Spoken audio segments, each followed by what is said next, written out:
Hello and welcome to a special bonus episode of Upship, the Airship History Podcast. I'm Nick Rogers, your host, and I'm pleased to be joined today by Toby Page, who is Managing Director at Skyship Services Incorporated, operator of the largest airship fleet in the world. Toby, thank you very much indeed for joining us today. Thank you, Nick. Pleasure to be here. And we were discussing before we started the podcast, we've met before, but 25 years ago, when I was, I think, a 13 or 14-year-old kid getting on board the Spirit of Europe 2 at White Waltham Airfield on a Goodyear advertising mission. And I think you were only about 6 months or so into your time at the Lightship Group back then. Yes, I was a rookie in the airship game then. I remember the day. I remember that whole advertising campaign with fondness. It was a great time, but yeah, I can't believe that we're talking now, 25 years later. What happened? I think what it shows is that once you get the airship bug, you just cannot get away from it. It sticks with you. I think so. So you've been therefore involved in the airship industry for, quarter of a century. That makes it sound like an incredibly long time. What brought you to the industry in the first place? And also, why have you stuck with it for all this time? Well, I wish I could say that I was drawn to the romanticism of blimps and airships, and I desperately wanted to get into this industry, but I would be lying if I said so. My answer is a little less glamorous. I probably didn't even know what an airship or a blimp was back in 1998. I was actually following a path in sales. I started off selling packaging materials in London, and then at the time I was picked out of the gloomy world of sales. I was working in Stoke-on-Trent selling beer for Bass Brewers. Well, the glamour. It was, yeah. And it just so happened that someone who had worked with me at Bass Brewers had left and started working for what I thought at the time was Virgin. And they were apparently, he was a tour coordinator traveling around Europe with a balloon. That's what I was led to believe. So one day he called me up and he said, hey, there's another position going similar to mine. Can you get down to an interview in Telford? So I literally jumped in my car and went down, and they said to me, and it was Virgin Airship and Balloon Company, but the blimp side of it was, or the airship side, and forgive me, I say airship blimp, I interchange those for international audiences. And I think the next week I was on a plane to Switzerland to meet the Goodyear blimp in France. And that's how it started. So I kind of fell into it, really. So when you arrived in France and saw the Goodyear blimp, was that the first time you'd seen an airship That is the first time I'd seen an airship, yes. Do you remember what your sort of first impressions were? I was terrified, I think. I was nervous. It was a big thing. I mean, basically, I left everything I knew in England and went on the road with a couple of suitcases to team up with this group of people that I didn't know from Adam and this blimp. I didn't even know these things existed other than what I'd heard of the Goodyear blimp somewhere, maybe on TV or something. But no, it was very exciting. And I remember, I remember landing and then getting driven there and thinking, well, here we go. This is a new adventure. And it was. Felt like joining a traveling circus or something like that. Very much so. Very much so. I mean, there's nothing like it. Yeah, I mean, there's no job that I know that's quite like working on a blimp crew. So, yeah, that's where it all started, France, in November 1998. Wow. And what has kept you in the business since then? Well, I think I spent that first year, traveling around Europe with that blimp. And we went France, Germany, Belgium, Luxembourg, Denmark, Sweden, Italy, Spain, Portugal, all over to places I'd never been. And I actually remember telling myself, and I still tell this story to this day, that I couldn't believe someone was paying me to do this. It was immense fun. You're with a bunch of fantastic guys and girls at the time, and going to places that I'd never been before, seeing things that I'd never seen before. It was a great experience, and you're working with something that very few people have even seen. Definitely, very few people have ridden on, and you're basically in control of where this thing goes and what it does. So, got to go. We did. It was a very filming based tour, as Goodyear is wont to be. So we're doing a lot of aerial coverage of major sports events. So I was on the roof of Wembley Stadium. I was Lord knows how many horse racing events. Going to stadiums in Europe that I never, always wanted to go to. And so it was just fantastic. It was a fantastic experience.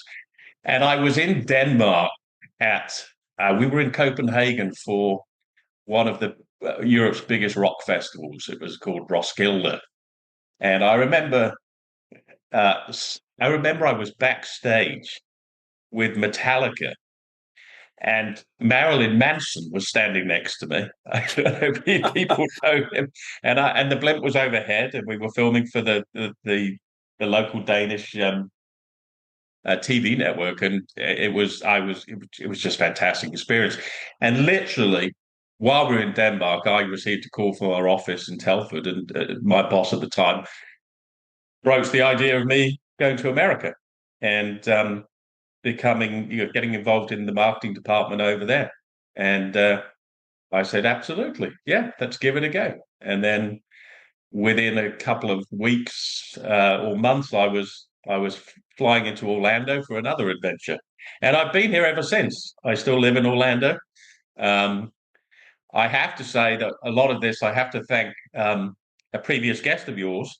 You interviewed some members of Straight Line Aviation a few weeks ago, Mike Kendrick and Mark Dory and Jim Dexter. Well, Mike Kendrick was the managing director at the time of the Lightship Group and Virgin Airship and Balloon Company, and basically he was the one man in charge who allowed me to or dragged me into this business, and I have him to thank for many years of adventure.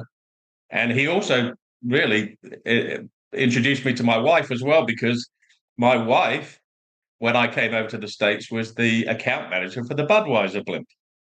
So she was in the blimp game too, and so I eventually married her, and that's why I'm still in Orlando. But over the years, I mean, what's kept me in it, the variety, and no day is the same. Every client is different. This job has enabled me to travel all over the States. It's enabled me to travel to various international countries all over Europe, Australia, Japan, China. And when you start off with a client, you find out what they want to do, and then you build a campaign from scratch, especially in a foreign country. Mm.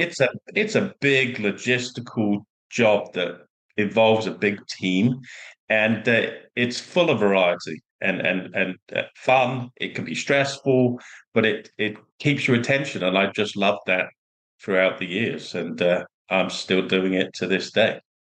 It's we'll explore in a little bit how the campaigns work, how you actually take those clients' requirements and mold them into a deliverable campaign. But just as an observation, it's funny how there's these little hubs of airship activity, Shropshire and Orlando. Who would have thought that they'd be so connected by this slightly random niche industry? Because Straight Line Aviation, Mike Kendrick and Mark Dory's company, is, as listeners will know, based in Shropshire, not far from in Telford. Bridge North, I think, is the little town they're in. It's a very strange industry. It's a global industry, but it's very small, and everybody knows each other. It is very niche, but that's again why I like it. There are very few of us out there, so whoever is in the industry, everyone knows the issues that we deal with. It's a bit of a brotherhood. Well, I was about to say there's definitely a sort of band of brothers, sort of mentality. And even companies that on the surface might seem to be competitors, they all seem to want everyone else to succeed, because if one company is doing well, the whole industry does well, because the profile of it, I suppose, is raised. A rising tide raises all boats, right? I mean, anything that's good for any of these airship companies is good for them. So yes, I look forward to the future in that regard. Absolutely. And you talk about your travels, taking the blimp around on this sort of flying circus to different cities around the world. And people, as you say, are not used to seeing airships. I mean, I don't think we've had one in the UK, for example.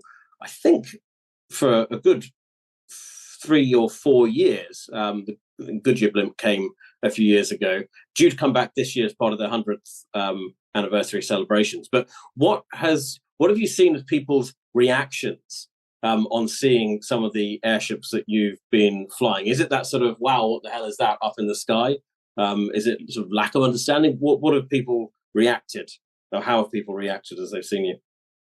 Well, I think overall the general reaction of people is extremely positive. People love blimps. There's a great feeling about blimps. They're very non-threatening. They're very impressive, and because they're so few and far between, it's quite a sight. And I've always said that blimps are far more than just aerial billboards. That's probably one of the biggest misnomers in the airship advertising world. Blimps are about experiences.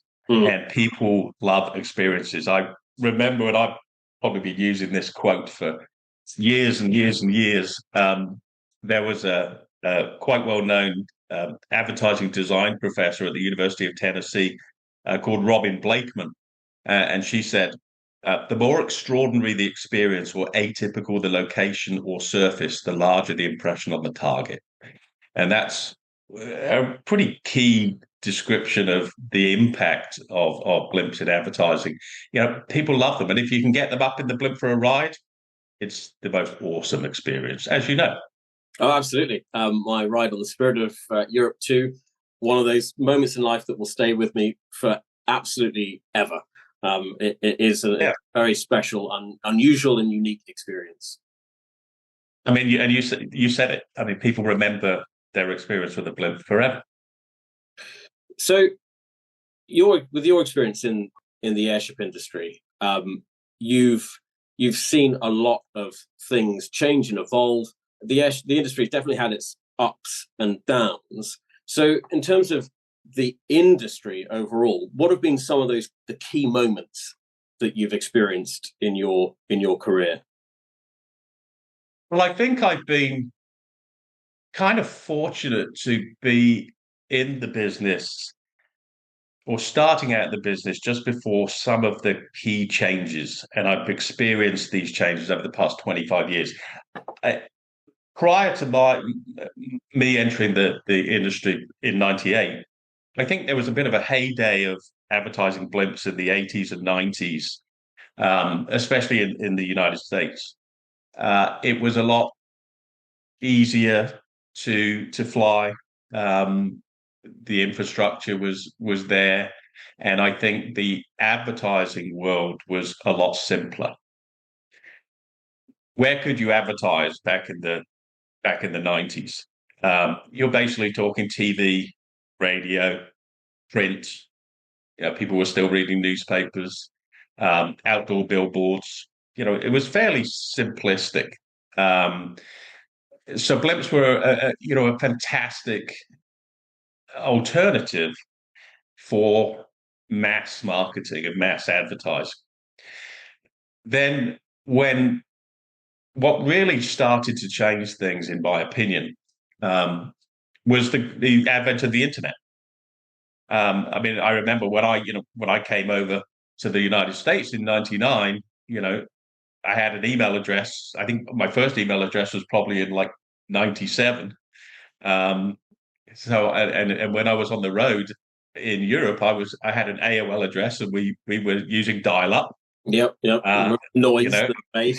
we were plugging into the phone at the hotel, and then this thing started to change, and the internet came. It began to change the world of advertising dramatically. And over the past 25 years, as the internet's grown and grown and grown, there has been a massive change in the way advertising is done. There's so many more places to advertise. Um, the digital advertising has transformed the industry, and because of that, media has fragmented. There were just a limited number of channels back then. You had cable, but it wasn't as prevalent as it is. Well, cable's almost come and gone, but there are hundreds of places online, hundreds of TV stations, hundreds of shows. There's now in-show advertising. So there's a whole host of different ways to advertise. And you've also got a whole new younger generation of advertising execs that have been brought up with these new ways of advertising. And I think there is a perception, I know there's a perception that airships are old-fashioned. They've been around for 100 years. I think this year is Goodyear's 100-year anniversary of blimps. And so it's harder now for a young exec, an up-and-coming exec at an advertising agency or a company, when they're said, come up with some ideas for advertising. I think it's very hard for someone to say, how about a blimp? Yeah. That is not to say the blimp is not still effective, but it's that perception. I think, and I understand why they would say that, because everyone's thinking of their own career. But so one of the big things in the 80s and 90s for blimps was aerial coverage of sporting events. Okay. And the way it was done back then was the client who was on the blimp would provide the blimp and a very state-of-the-art camera system, gyro-stabilized camera system, to provide aerial shots via microwave to the production truck at a sporting event. And in return, they would receive a blimp pop, generally one 10-second pop per hour during the broadcast. So if you had, I use an American example, if you had a blimp over the National Football League game on the prime time, then you'd get 30 seconds of your blimp and your brand on the screen, and basically for free. Or you were paying for the blimp, and you'd get that for free. Very valuable advertising. So it was very valuable. There was there was a tangible return on investment, and so a client could really. It's very hard to put a number on how many impressions, how many people are going to see the blimp when it's in the air. I don't care what research you do. It's not, the methodology is not set in stone. So you can kind of estimate how many people are going to see an airship if it's over a city. But when you're talking about impressions on screen during a broadcast, you can put numbers on that. You know the number of people that are watching that show, because that's measured. And you know how much a 30-second ad would cost during that show. So if an ad was costing $200,000 and you got 30 seconds of your brand on screen, you can decide to equate what the return on investment is from that broadcast. So whether 30 seconds of seeing your blimp and brand name is worth the same as an ad, that's, people have different opinions on that, but let's say it's worth half. So you've returned $100,000 in media value from broadcasting that game. So people can put a value on return on investment on their blimp spend during the year. That changed as the internet grew, and it's changed drastically now, whereby it's harder to get the aerial rights to sporting events without paying for them now. So it takes they won't always accept that quid pro quo. It's not a quid pro quo. In fact, I would say they never accept the quid pro quo anymore. There's always a monetary buy. So you've got to be a little more canny now as a marketer about how you integrate the blimps into a broadcast campaign. Hopefully by using existing spend, or to leverage existing spend to get the blimp in there. But it's just not as easy as it used to be. So we talked about the internet, the growth of the internet. The other catalyst, I think 9/11 was huge. Mm. Again, fairly early in my career.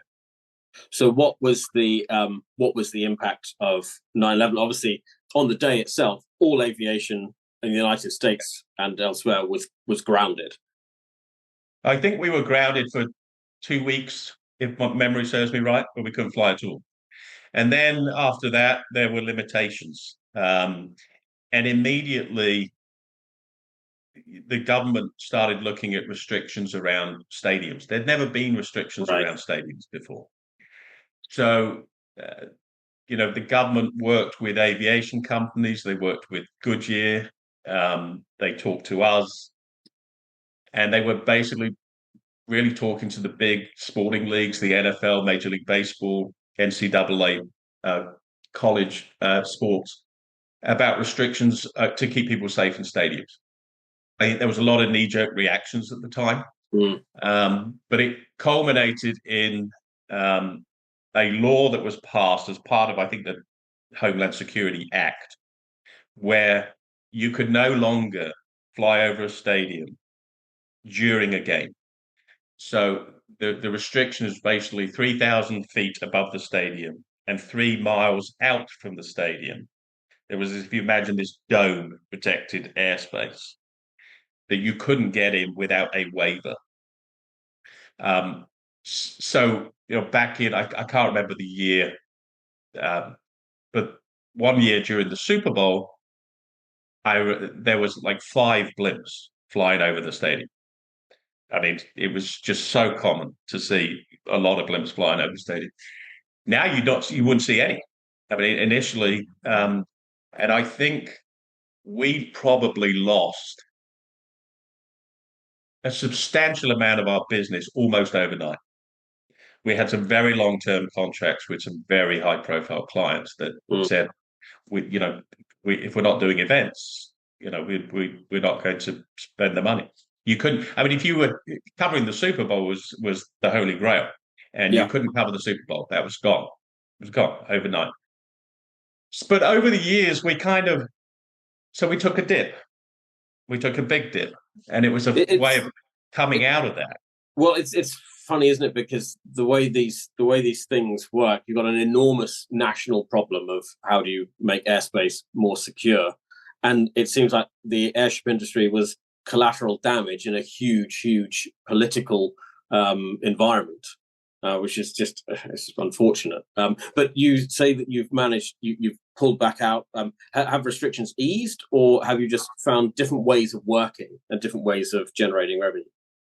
Restrictions haven't eased at all, but we managed to put in play. Well, it wasn't just us, but a few of the airship companies at the time, plus the TV networks and the leagues, kind of worked together because they still wanted the aerial coverage. It's still beneficial to them because it adds to their broadcast. If you will see even today, every single major sporting event has aerial coverage. Now it's either a blimp or it's a fixed wing plane or it's a helicopter. So to get around that, if we were granted aerial rights for an event, we would then get a letter from the network, the TV network, stating that this blimp is providing aerial coverage for us. We would then go to the FAA or the TSA, Transportation Security Administration, and we would use that as proof. We'd have to put in the name of our pilots, name of our cameramen, and we would get a waiver to get within that airspace during the game. So that enables us to get back over. But gone were the days of 5 blimps over the stadium. So in a way, it improved things for clients because they knew they were going to be the only blimp. Exclusivity. They weren't going to be diluted. And we've been doing that ever since. So that was 9/11. Between 2001 and 2008, things were building back up again. We decided to start developing technology and built a very successful what we called light sign which was Mhm. a state-of-the-art LED screen that we put on the side of the airship, so we could actually broadcast messages and change messages on the fly and actually run full color video, which was very successful. Then the financial crisis happened in 2008. That didn't affect us too much, maybe a little bit, um, but I think we got through that pretty well. And I think from then uh, until COVID happened in 2020, we were fairly steady, fairly steady. But all that time, the internet's just getting more important, more important, more important, and it does make it harder because you're competing with so many other advertising streams. Yeah, so I guess you've got these events that happen: 9/11, financial crash, COVID.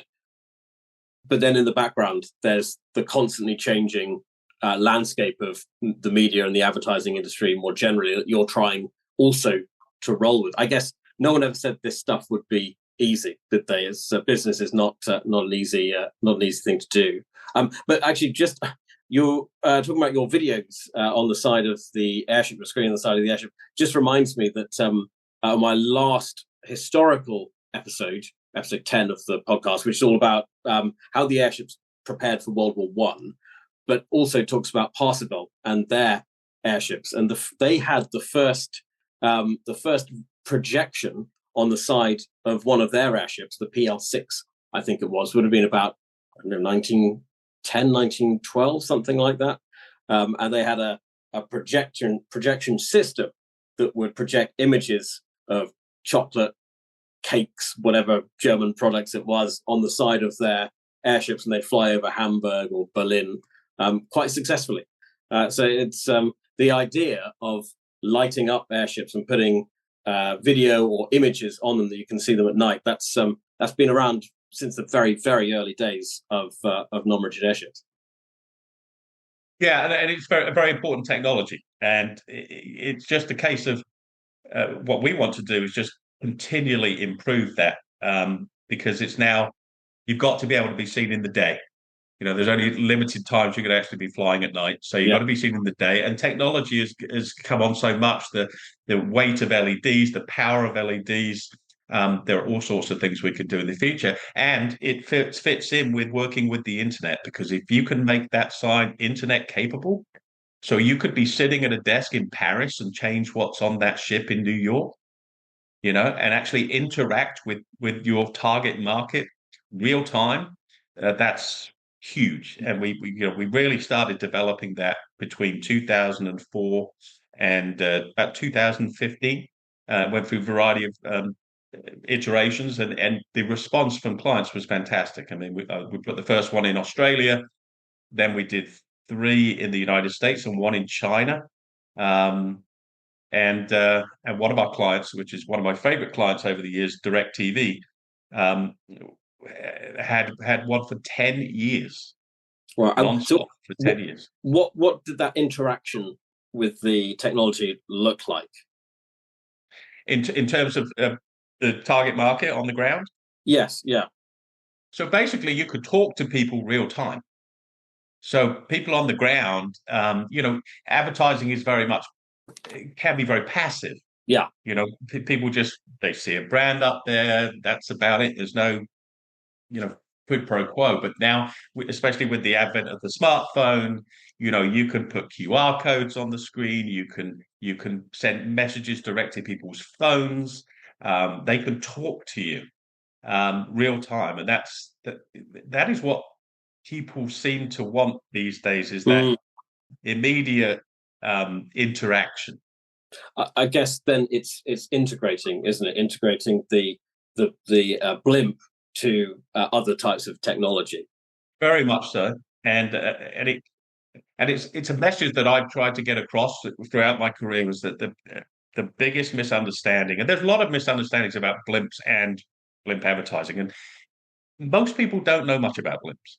They see them fly, but they don't really know what they do, and especially in advertising terms, we're in it 24/7.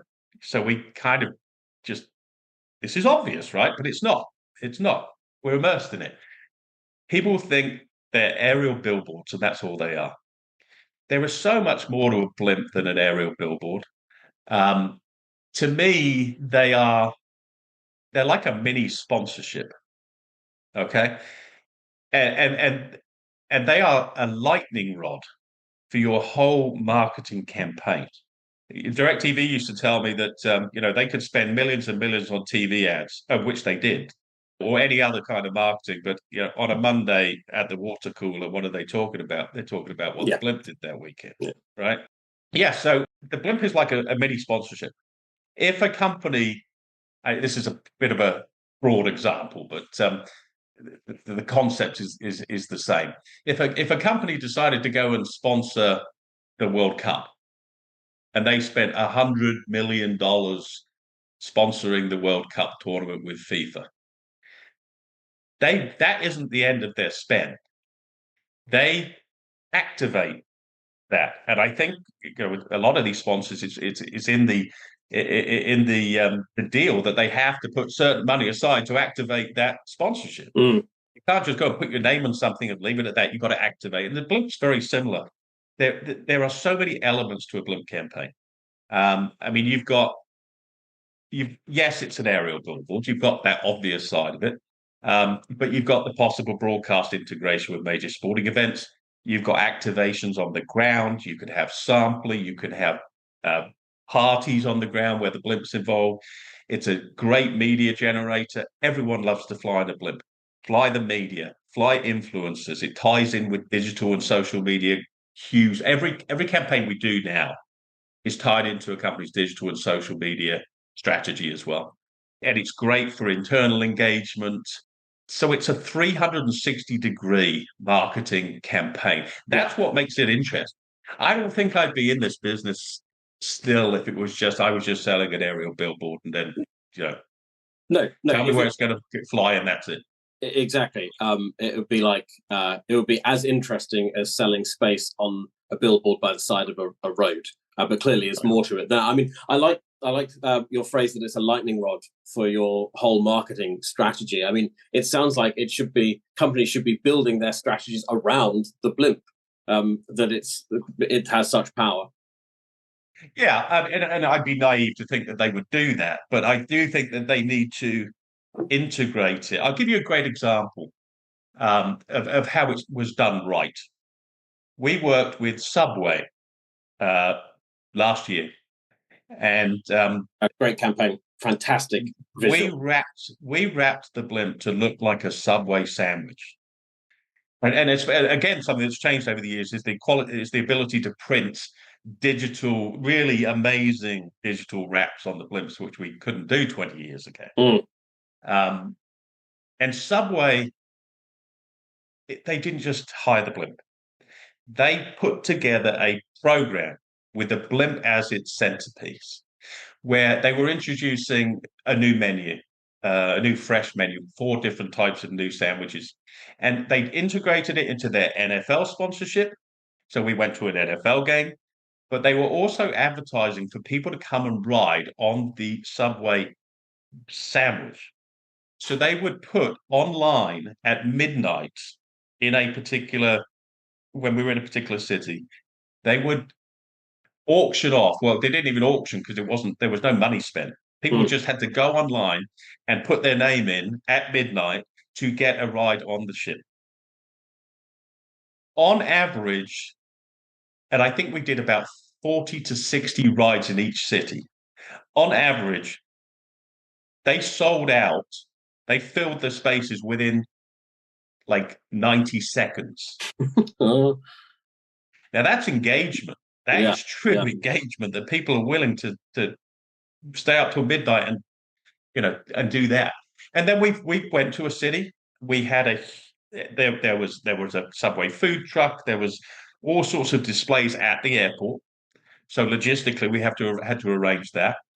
And we flew all these passengers. When they were on the ship, they were given Subway lunch boxes full of these sandwiches. The media were there, and it was just a total campaign. It was massively successful. And that's a great example. Now, it takes a lot of doing, and you can't do that every day. So for a long-term blimp campaign, you've just got to keep coming up with these ideas. But it's extremely successful and extremely cost effective. And I think that's another misnomer about blimps, that they're expensive. I mean, I was just the other day looking at the cost of other forms of advertising, like TV advertising. Well, this year at the Super Bowl, one 30-second spot is going to cost $7 million. $7 million. Plus the cost of production for that commercial. Now, there's a lot of disagreement whether that's worth it or not. I don't know, but it's expensive for 30 seconds. Now, the Super Bowl is a little different because people actually want to watch the commercials. Does it make the company's sales go up or not? It's very, very, very hard to judge. But even if you took a regular Sunday night NFL game, a 30-second spot's nearly $900,000 for 30 seconds. Well, you could have a blimp for 2 months permanently for the cost of one 30-second spot. So I think it's extremely cost effective as well. Yes, absolutely. So you're managing director at Skyship Services. So, and you don't just offer blimp advertising. The company is a lighter than air company that offers a range of services. So maybe, do you want to tell us a little bit about Skyship Services, background to the company, and what your fleet is, and what kind of services that you do offer? Yes, well, Skyship Services traditionally has run the Skyship type of airship, including the Skyship 500 and the Skyship 600, which were designed by a gentleman called Roger Monk out of the UK, which very well-known airship designer. And in 2023, Skyship Services had the option to purchase the lightship type of airship, which consists of about 12 different airships,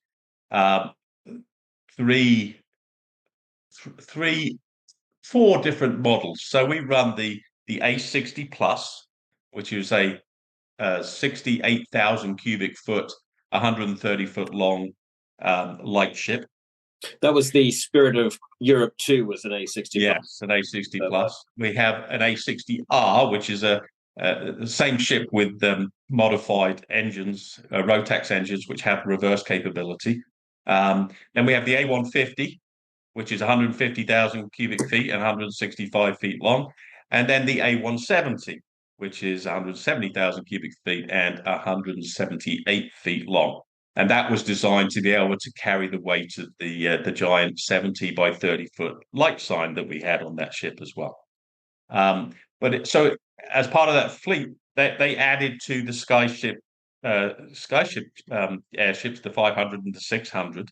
So now I believe we own, I don't know the exact percentage, but something like 95% of the world's non-rigid twin-engined airship fleet.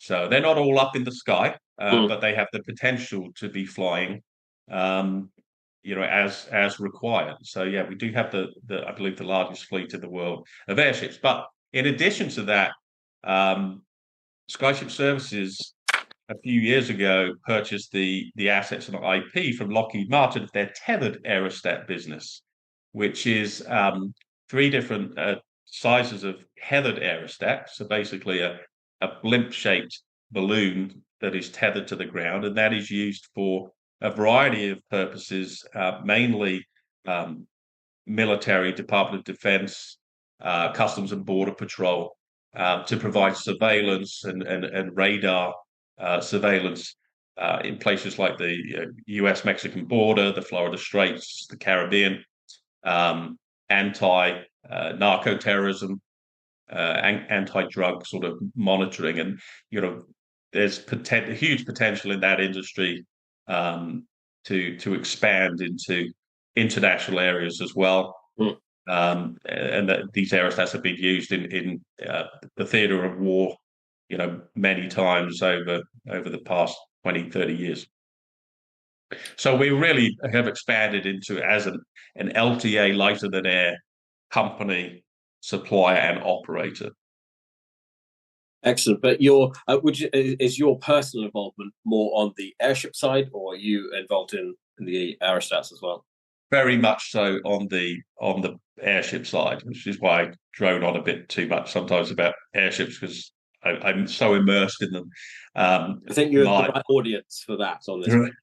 Right. The aerostat side is run by our CEO, Julian Bencher. Julian Bencher has been in the airship industry longer than I have, back to the late 80s, early 90s, I believe.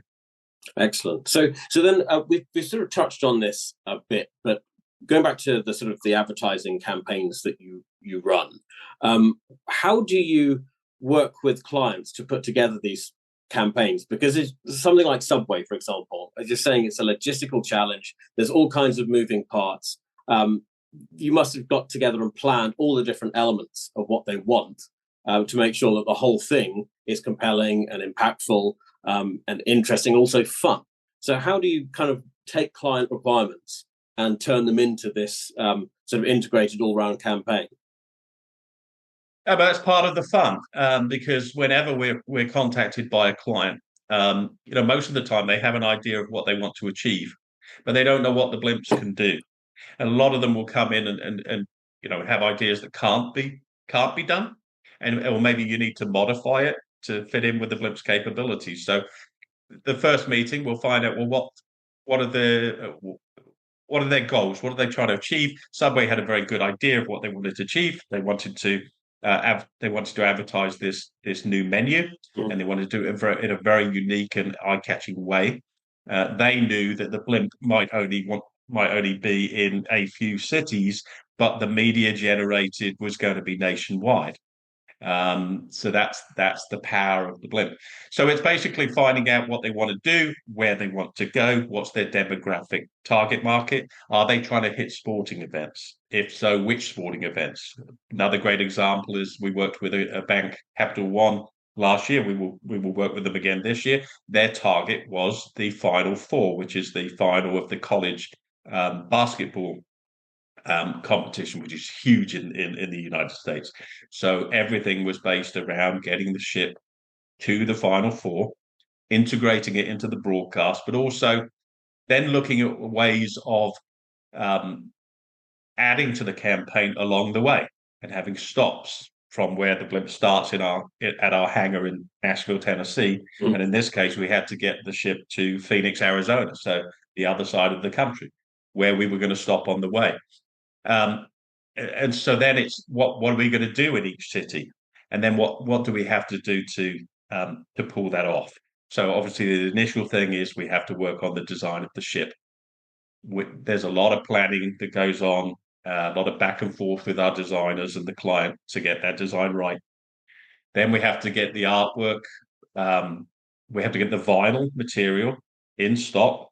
We have to have it perforated to a special perforation pattern so that the helium can escape, because the helium gets through any material to a certain extent. So if we didn't perforate the vinyl, it would start bubbling over time. So we have to perforate it, then we print it and cut it, send it to the hangar, and then it gets applied to the ship over about 8 days to 2 weeks by hand, like a jigsaw puzzle, and gets put on the ship that way. Then we've got to obviously we've got to put together a crew. We have a lot of very experienced people that have been operating blimps for a long time, and we've got to talk to the pilots about their route, where we're going to go, and then what are our restrictions in certain places. Certain airports are harder than others. We have to book them ahead of time. We may have to provide them with certain documentation, insurance paperwork, whatever they need to host us. And not all airports can take us. We actually need quite a bit of space to be able to land and then to moor the airship. So there are only certain airports that we can go to. So we've got to map that out. We'll put that schedule to the client, and we'll play around with that schedule until we agree a schedule. But we also have to then explain to them that there's potential weather delays. So you always have to leave a little bit of buffer in there so that you can get to this the end point of where they want to be in time and safely. So, and then when you're in each city, we often provide an account manager to work with the client to help with organising the activations. Now, So this was the role that you were kind of doing when you first started. that was the role I was doing way back then. Now I sort of oversee it all and get involved with every single aspect of it. But I do have account managers that I can put on the road with the ship that liaise with the client on a daily basis, that would deal with the media, help generate the media, work with the airports on the activations. Sometimes if you're trying to do a big activation like Subway have done, there's a lot of pre-planning that needs to happen at the airport to be able to get people on that airport. A lot of security aspects that you have to jump through. So these campaigns, I mean, some of them are easier than others, and some take months of pre-planning to make them happen as flawlessly as possible. Well, a lot of these tasks you're describing, printing, cutting, perforating vinyl, they're quite specialist niche tasks. But I suppose none is more niche than actually flying the airships. And there's this truism, isn't there, that airship pilots are rarer than astronauts. That I think is very much correct. So it's incredible. I mean, even more so. I mean, this day and age, because a lot of the pilots that I've worked with over the years are now retired. Yes, absolutely. So there are very, very few. And I mean, I'm Facebook friends with Terry Dillard, who I think is one of your pilots. Yes. How do you make sure that that's a kind of a business risk, isn't it? That there isn't a pipeline, or potentially isn't a pipeline of airship pilots being trained. Do you work with pilots to help train them up? How do you source your airship pilots? Yes, it's a difficult problem because there is nowhere to get an airship pilot. There's nowhere to find an airship pilot and train them other than with an airship company. Yeah, and we are the only active airship company in the United States right now. So we have to recruit new pilots that are basically fixed wing or helicopter pilots now with a commercial rating, and we have to train them to fly lighter than air and get their lighter than air rating. And that is what we focus. And the only way you can do that cost effectively is during an advertising contract. So that's what we're doing now, and that's all part of our growth strategy as well. Because we have airships that are operating, and because we have experienced airship pilots that have experience in training other pilots, part of our services to the industry from now on, and what we're actually doing that now, is to provide training for future airship pilots. So when we look at some of these airship companies around the world that are developing heavy lift concepts or passenger ride concepts, such as hybrid air vehicles, such as flying whales in France, and LTA research in California, we're offering them the option of sending their pilots to us so that we can train them to get their knowledge in basic LTA flying and to get them their commercial lighter than air license. And it's a cost-effective way because they don't have blimps themselves to operate.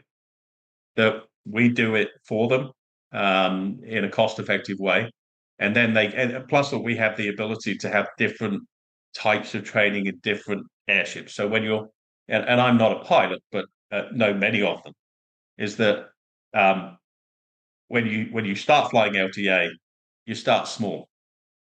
You start with the 60, then move up to the bigger A150, A170, and then even to the Skyship 600, which has the vectored thrust.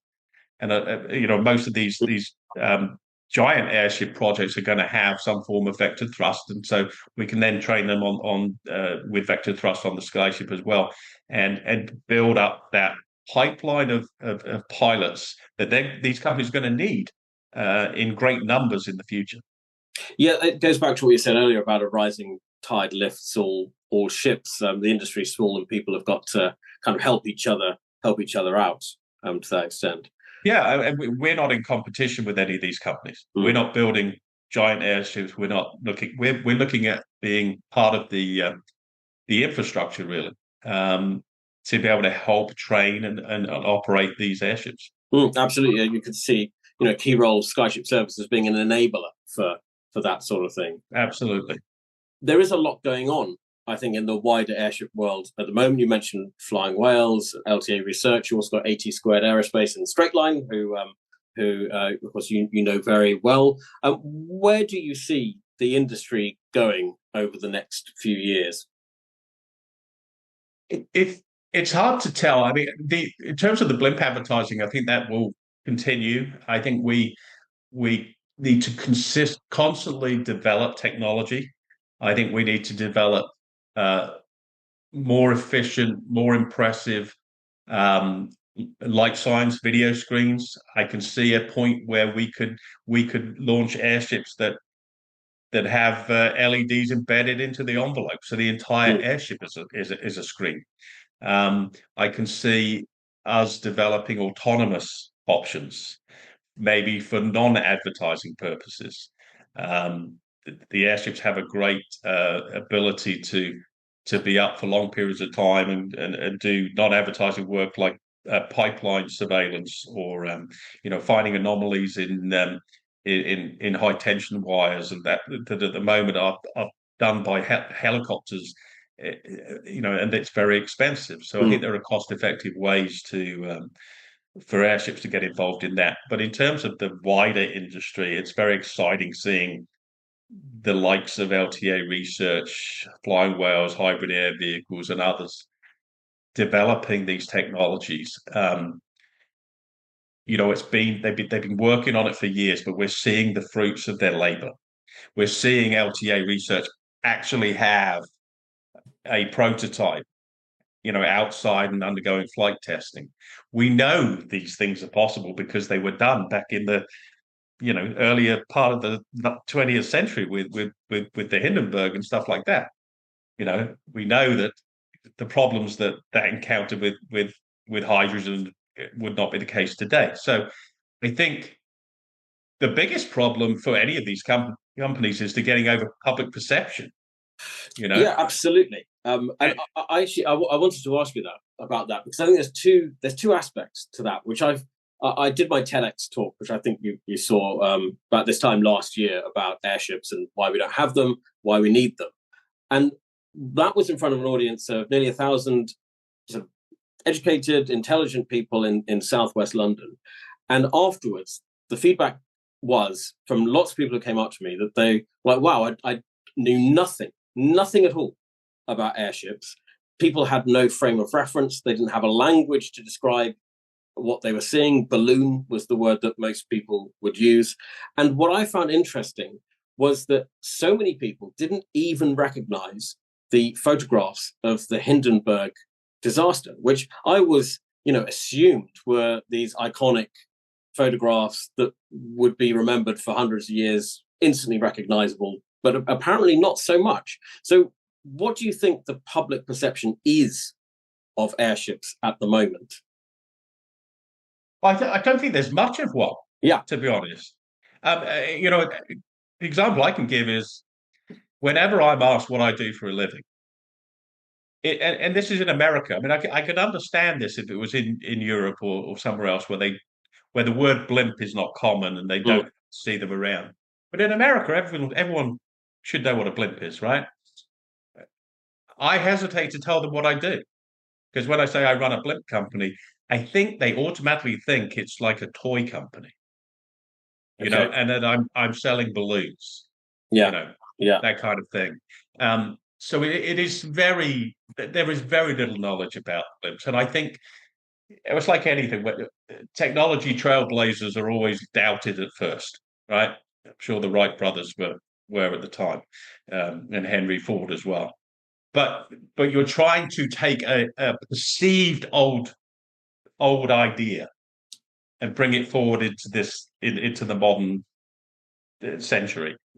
And that's the biggest hurdle that people think, oh, well, that's been done. But they don't understand, because they don't understand the industry enough, what these companies are really trying to achieve. They're not really blimps, right? I mean, they're heavier than air, even though it's lighter than air technology. Yeah, I mean, exactly. it's different. It's very different. So it's, these companies are fighting an uphill battle, but they're keeping at it, and eventually they'll break through, and we want to be there to support them when they do. Absolutely. And I feel like the only way that you really overcome that sort of, you say that non-existent perception of airships is by getting more of them into the skies and flying them over cities, and people looking up and thinking, oh, that's cool, what's that? And then understanding a bit more about them. And of course, the campaigns and the advertising blimps that you run are crucial in that, because they're pretty much the only fleet that we have in the world at the moment of flying airships. So kind of with that in mind, we talk about the industry as a whole, but what's next for Skyship Services? What's on the horizon for you guys? Well, we're definitely trying to grow both sides of our business. The airship side, the advertising is always going to remain a niche business. We're never going to see 15 blimps flying all around the world advertising. That you're just not. But it's going to be a nice niche business for the right advertising clients. I think we're going to work on new technology. We're going to like I said, improve the light side. We're going to look into autonomous versions of our ships as well for non-advertising civil use. But on the other side, the aerostat side, we're definitely looking to grow that exponentially. There are all sorts of opportunities on that side. So, and I would like to see on the airship side the training aspect grow with the airship industry as a whole, because I think we're in a prime position to be able to provide cost-effective training programs for these companies, and provide a very valuable service to the industry as a whole. And that's not just in the United States, but we've operated over the years in well over 35 countries, and now there are very few airships flying anywhere in the world. But I think you'll find that there's interest in this heavy lift, cargo carrying, humanitarian aid airships in many countries of the world. And so I think the market is potentially huge. 100% agree. I feel like we're at kind of an exciting time in the industry. Feels like just the sort of cresting wave, but Skyship Services has been riding that crest for a long time, and you've been riding it as well for a long time. So thank you very much, Toby, for sharing your experiences and your knowledge with us today. I really appreciate you taking the time. Thank you, Nick. It's been fun. Thanks for listening to me.